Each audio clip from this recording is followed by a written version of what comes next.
હિન્દ વિદ્યાર્થી, આજે આપણે અમુકના જે નેક્સ્ટ વિડીયોમાં ચર્ચા કરી ગયા એના આગળ આપણે અમુકને લઈ જઈએ અને અમુક વિશે હજુ આપણે જોઈએ. તો કાલે આપણે અહીંયા સુધી હતા કે અમુકના શબ્દો કે અમે અમુકનો શરૂઆત થાય છે અમે ભારતના લોકો, ભારતને એક સાર્વભૌમ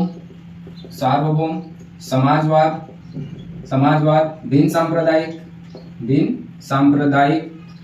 લોકતંત્રાત્મક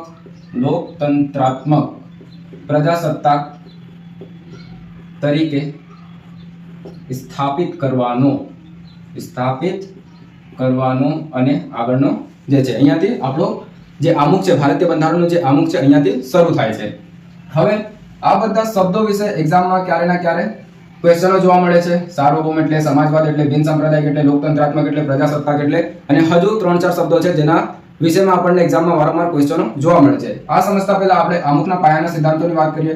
તો અમુકના પાયાના જે સિદ્ધાંતો છે, પાયાના સિદ્ધાંતો એમ તો મુખ્યત્વે અમુકનો 4 પાયાનો સિદ્ધાંતો છે, જેમાં છે બંધારણની શક્તિનો સ્ત્રોત.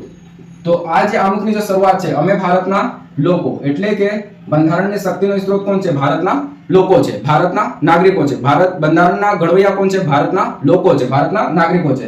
બીજું જે પાયાનો સિદ્ધાંત છે કે અમુક એ ભારતની પ્રકૃતિ બતાવે છે કે આપણા દેશની પ્રકૃતિ કેવી છે. ભારતની પ્રકૃતિ બતાવે છે. તો ભારતની પ્રકૃતિ કેવી છે? ભારત એક સાર્વભૌમ દેશ છે, સમાજવાદી દેશ છે, બિન સાંપ્રદાયિક દેશ છે, લોકતંત્રાત્મક દેશ છે અને પ્રજાસત્તાક દેશ છે. આ શબ્દો વિશે આપણે આગળના વિડીયોમાં ચર્ચા કરવાના છે, વિસ્તૃત ચર્ચા કરીએ. બીજો જે એનો પાયાનો સિદ્ધાંત છે અમુકનો તો એ છે બંધારણનો ઉદ્દેશ્ય. બંધારણનો ઉદ્દેશ્ય શું છે કે એ પોતાના નાગરિકોને ન્યાય આપશે, એ પોતાના નાગરિકોને સ્વતંત્રતા આપશે, એ પોતાના નાગરિકોને સમાનતા આપશે, એ પોતાના નાગરિકોમાં ભાઈચારા અને અખંડિતતાની ભાવના વિકસિત કરશે. આ બંધારણનો ઉદ્દેશ છે. અને ચોથા પાયાના સિદ્ધાંત માનવામાં આવે છે જે અમુકમાં દર્શાવેલી તારીખ છે 26 નવેમ્બર 1949.